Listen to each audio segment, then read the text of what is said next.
സുഗമോദേവി സീരിയലിൻ്റെ പുതിയൊരു എപ്പിസോഡിലേക്ക് എല്ലാവർക്കും സ്വാഗതം.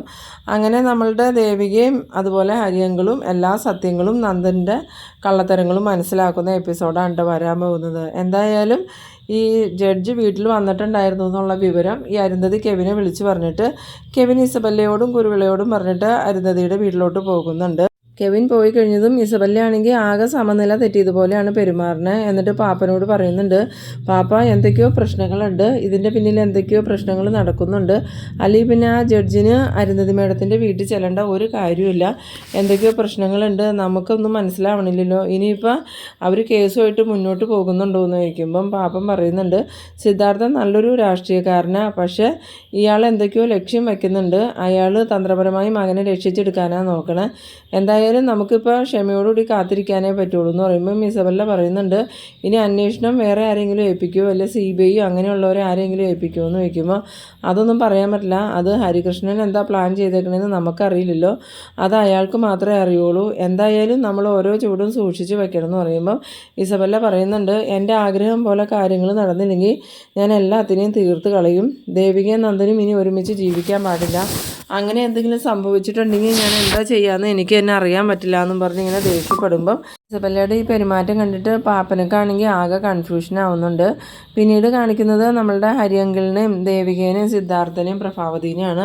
ഹരിയങ്കളാണെങ്കിൽ ഈ ദേവികയോടൊക്കെ ആയിട്ട് പറയുന്നുണ്ട്, നന്ദൻ കുറച്ച് കാര്യങ്ങൾ പറഞ്ഞു, പക്ഷേ കുറച്ച് കാര്യങ്ങൾ നന്ദൻ നമ്മളിൽ നിന്ന് മറച്ചു വെച്ചിരിക്കുക, അതുകൊണ്ട് തന്നെ നന്ദൻ പറഞ്ഞ എല്ലാ കാര്യങ്ങളും ഞാൻ വിശ്വസിച്ചിട്ടൊന്നുമില്ല, പിന്നെ പ്രഭയം എന്നിൽ നിന്ന് എന്തൊക്കെയോ മറയ്ക്കുന്നുണ്ടെന്ന് പറയുമ്പം പ്രഭാവതി പറയുന്നുണ്ട്, ഇല്ല ഹരിയേട്ടാ ഞാനൊന്നും മറക്കണില്ല എന്ന് പറയുമ്പം മറക്കണില്ലെങ്കിൽ കുഴപ്പമില്ല, എന്തായാലും എൻ്റെ ഒരു അന്വേഷണം വെച്ച് അരുന്ധതിക്ക് മകൻ നഷ്ടപ്പെട്ട വേദനയൊന്നുമില്ല, അതുപോലെ തന്നെ ഞാൻ അരുന്ധതിയെ മകനെ അന്വേഷിക്കുന്നതിന് സഹായിക്കാമെന്ന് പറഞ്ഞപ്പം അരുന്ധതി ഒരു ഞെട്ടലാണ് കണ്ടത്.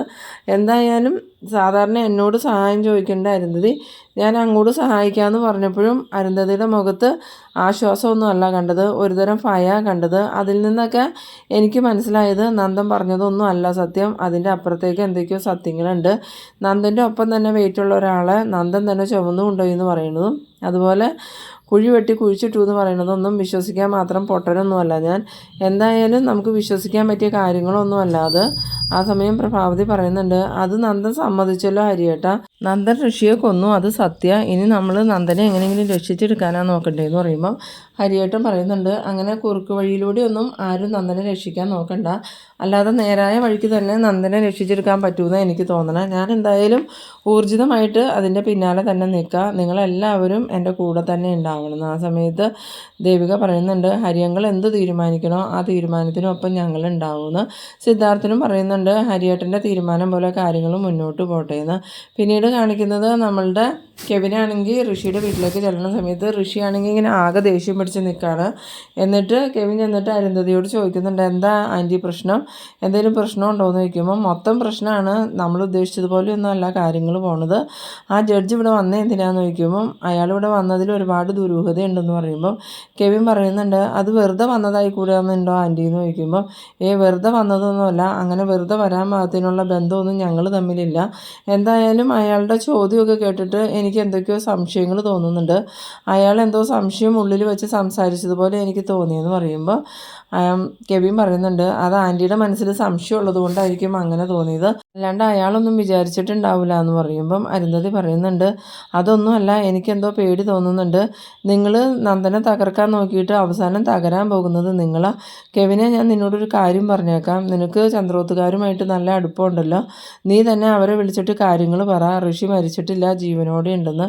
ആ സമയത്ത് ഋഷി പറയുന്നുണ്ട്, അമ്മ എന്താ ഉദ്ദേശിക്കുന്നത്, സത്യങ്ങളെല്ലാം എല്ലാവരോടും വിളിച്ചു പറയാനാണോ തീരുമാനം, അങ്ങനെയാണെങ്കിൽ എനിക്ക് ഉറച്ച തീരുമാനത്തിൽ എത്തേണ്ടി വരും, അന്ന് ആ പ്രഭാവതി എന്നെ വണ്ടി ഇടിപ്പിച്ച് കൊല്ലാൻ നോക്കി, അന്ന് ഞാൻ മരിച്ചില്ല, പക്ഷേ ഇന്ന് ഞാൻ ശരിക്കും മരിക്കും, അമ്മ സത്യങ്ങൾ ആരോടെങ്കിലും പറഞ്ഞിട്ടുണ്ടെങ്കിൽ ഞാൻ പിന്നെ ജീവനോടെ ഉണ്ടാവില്ല. ആ സമയം ഈ അരുന്ധതിക്കാണെങ്കിൽ എന്ത് പറയണമെന്ന് അറിയില്ല. അരുന്ധതി പറയുന്നുണ്ട്, നീ എന്തൊക്കെയാണ് ഋഷി പറയണത്, ഇനി ഇതിങ്ങനെ മുന്നോട്ട് കൊണ്ടുപോയാൽ ശരിയാവില്ല, ഇത് എത്രയും പെട്ടെന്ന് പറഞ്ഞ് അവസാനിപ്പിക്കണം എന്ന് പറയുമ്പോൾ ഇവരുടെ ദേഷ്യപ്പെടൽ കണ്ടിട്ട് ഗെവിൻ വന്നിട്ട് പറയുന്നുണ്ട്, ആൻറ്റി ഒന്ന് സമാധാനപ്പെടുക, എന്തായാലും ഋഷിയുടെ താല്പര്യം പോലെ കാര്യങ്ങൾ നടക്കട്ടെ. ഞാൻ എന്തായാലും നന്ദനെ മനഃപൂർവ്വം തകർക്കണമെന്ന് കരുതി ഋഷിയുടെ കൂടെ കൂടിയതൊന്നുമല്ല.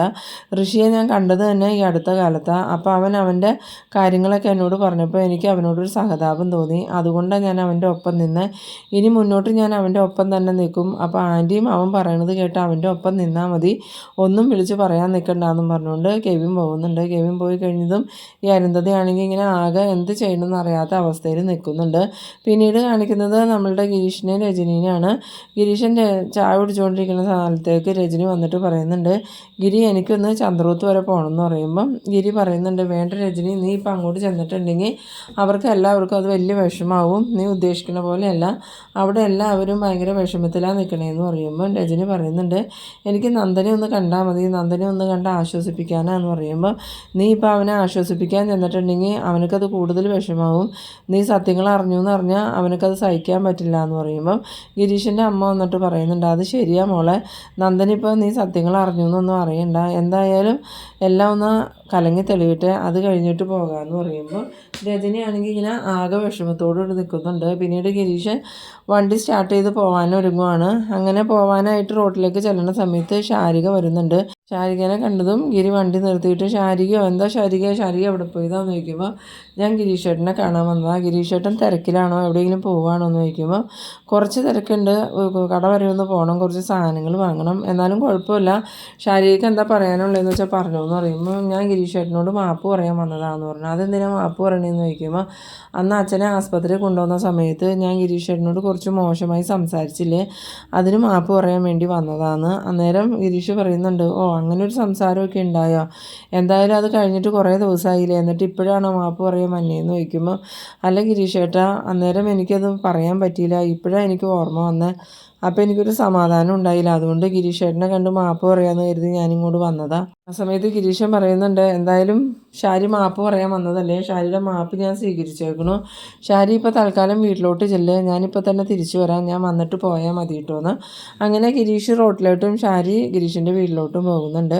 പിന്നീട് കാണിക്കുന്നത് നമ്മളുടെ ഹരിയങ്കളും ദേവികയും കൂടി നന്ദൻ്റെ റൂമിൽ ചെന്നിട്ട് നന്ദനോട് ദേവിക പറയുന്നുണ്ട്, നന്ദു കാര്യങ്ങളുടെ ഗൗരവം മനസ്സിലാക്കണം, നന്ദു എന്തൊക്കെയോ മറച്ചു വയ്ക്കുന്നുണ്ടെന്നാണ് ഞങ്ങൾക്ക് തോന്നണേ, എന്താണെങ്കിലും സത്യങ്ങളെല്ലാം തുറന്നു പറയണമെന്ന് പറയുമ്പം നന്ദൻ പറയുന്നുണ്ട്, ഇനി ഞാൻ എന്ത് സത്യമാണ് പറയേണ്ടത്, ഞാൻ ഋഷിയെ കൊന്നു, അത് ഞാൻ സമ്മതിച്ചല്ലോ, പിന്നെ എന്താ പ്രശ്നം എന്ന് ചോദിക്കുമ്പോൾ ഹരിയങ്കൾ പറയുന്നുണ്ട്, നീ ഇത് ചെയ്തു എന്ന് പറയണതൊന്നും ഞങ്ങൾ വിശ്വസിക്കണില്ല, നീ പറയണത് പകുതി സത്യമാണ്, പക്ഷെ പകുതി സത്യം നീ മറച്ചു വച്ചേക്കാം, അതൊന്ന് പൂരിപ്പിച്ച് പറയണം, എന്നാലേ കാര്യങ്ങൾ ക്ലിയർ ആവുള്ളൂ എന്ന് പറയുമ്പോൾ ഈ നന്ദൻ പറയുന്നുണ്ട്, ഇത് വല്ലാത്ത ശല്യമായിട്ടുണ്ടല്ലോ, ഇങ്ങനെ എന്നെ ടോർച്ചർ ചെയ്യണ എന്തിനാന്ന് ചോദിക്കുമ്പോൾ പോലീസുകാർ നിന്നെ ഇതുപോലെ ടോർച്ചർ ചെയ്യാതിരിക്കാൻ വേണ്ടിയിട്ടാണ് ഞാൻ ഇങ്ങനത്തെ ചോദ്യങ്ങളൊക്കെ ചോദിക്കണേ, എന്തായാലും നീ ആ ഋഷിയെ ഒറ്റയ്ക്ക് കുഴിവെട്ടി കുഴിച്ചു മൂടിയെന്ന് പറയണതൊന്നും ഞാൻ വിശ്വസിച്ചിട്ടില്ല, നീ പറയണതെല്ലാം തൊണ്ട വീഴാതെ വിഴുങ്ങാൻ മാത്രം മണ്ടനൊന്നുമല്ല ഞാൻ, എനിക്ക് കുറേ സംശയങ്ങളുണ്ട്, നീ എന്നിൽ നിന്നും എന്തൊക്കെയോ മറച്ചു വയ്ക്കുന്നുണ്ട്, നിനക്ക് അങ്ങനെ ഋഷിയെ ഒറ്റയ്ക്ക് ചുമന്നുകൊണ്ട് പോകാനുള്ള കഴിവൊന്നുമില്ല എന്ന് പറയുമ്പോൾ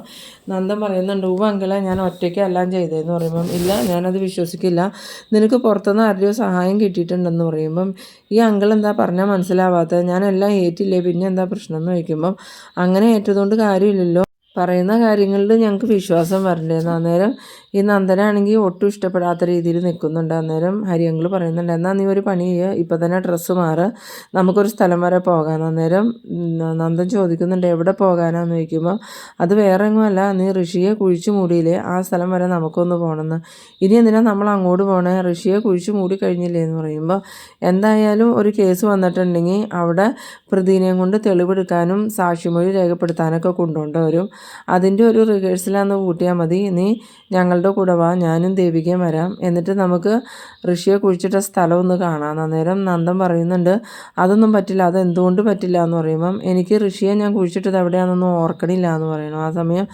കാര്യങ്ങൾ പറയുന്നുണ്ട്, നീ എല്ലാം പറയണത് കള്ള, നീ പറയുന്നതിൽ പകുതിയേ സത്യമുള്ളൂ, പകുതി നീ നുണയാണ് പറയണത്, പകുതി കാര്യങ്ങൾ നീ ഞങ്ങളിൽ നിന്നും മറച്ചു വെച്ചേക്കുക, സത്യങ്ങൾ മൊത്തം അറിഞ്ഞാലേ ഞങ്ങൾക്ക് എന്തെങ്കിലും ചെയ്യാൻ പറ്റുള്ളൂ, നിന്നെ ആരോ സഹായിച്ചിട്ടുണ്ട്, ആ കാര്യത്തിൽ കാര്യത്തിൽ ഒരു സംശയമില്ല എന്ന് പറയുമ്പോൾ നന്ദൻ പറയുന്നുണ്ട്, എന്നെ ഒന്ന് ഭ്രാന്ത് പിടിപ്പിക്കാതെ പോകാവോ, നിങ്ങൾ എന്തിനാ എന്നെ ഇങ്ങനെ വിഷമിപ്പിക്കണേന്ന് ചോദിക്കുമ്പം ദേവിക വന്നിട്ട് പറയുന്നുണ്ട്, ഒരിക്കലും ഇനി ഈ പടി ചവിട്ടില്ല എന്നും പറഞ്ഞ് ഇവിടുന്ന് ഇറങ്ങിപ്പോയവളാ ഞാൻ.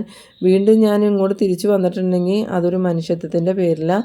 എന്നെ സ്വന്തം മകളായി കണ്ട ഒരച്ഛനും അമ്മയും ഇവിടെയുണ്ട്. അവരുടെ സങ്കടം സഹിക്കാൻ പറ്റാഞ്ഞിട്ട് അവരുടെ സങ്കടത്തിന് എന്തെങ്കിലും പ്രതിവിധി ഉണ്ടാവുമോ എന്ന് കരുതി ഞാനിപ്പോൾ ഇങ്ങോട്ട് വന്നതും നന്ദുവിനോട് സംസാരിക്കണം. ഹരിയങ്കളിന് കുറച്ച് സംശയങ്ങളുണ്ട്, അത് ക്ലിയർ ചെയ്താലേ മുന്നോട്ട് പോകാൻ പറ്റുള്ളൂ എന്ന് പറയുമ്പം നന്ദൻ പറയുന്നുണ്ട്, എനിക്കൊന്നും അറിയില്ല, എനിക്കിതിൽ കൂടുതലൊന്നും പറയാനുമില്ല, ഞാൻ എങ്ങോട്ടും വരുമില്ല എന്ന് പറയുമ്പം നീ അഭ്യാസം ഒരുപാട് ഇറക്കരുത്, നീ എന്താ വിചാരിച്ചേക്കണേ, നീ പറയണതെല്ലാം വിശ്വസിക്കുമെന്നോ, നിന്നേക്കാളും വിളഞ്ഞവരെ കണ്ടേക്കണവനാ ഞാൻ എന്നൊക്കെ പറഞ്ഞ് ഹരിയങ്കൾ ദേഷ്യപ്പെടുമ്പം നന്ദനാണെങ്കിൽ ഹരിയങ്ങളുടെ ഈ സംസാരം കണ്ട് ആകെ ഭയന്ന് നിൽക്കണ ആ ഒരു സീനിലാണ് ഈ എപ്പിസോഡ് അവസാനിക്കുന്നത്. എന്തായാലും ഇനി കെവിനും ഇസബെല്ലയും ഋഷിയും അരുന്ധതി എല്ലാവരും ചേർന്ന് വീണ്ടും ചന്ദ്രോത്തുകാരെ അങ്ങോട്ട് ചെന്ന് ആക്രമിക്കാനുള്ള തീരുമാനങ്ങൾ എടുക്കുന്ന എപ്പിസോഡാണ് വരാൻ പോകുന്നത്.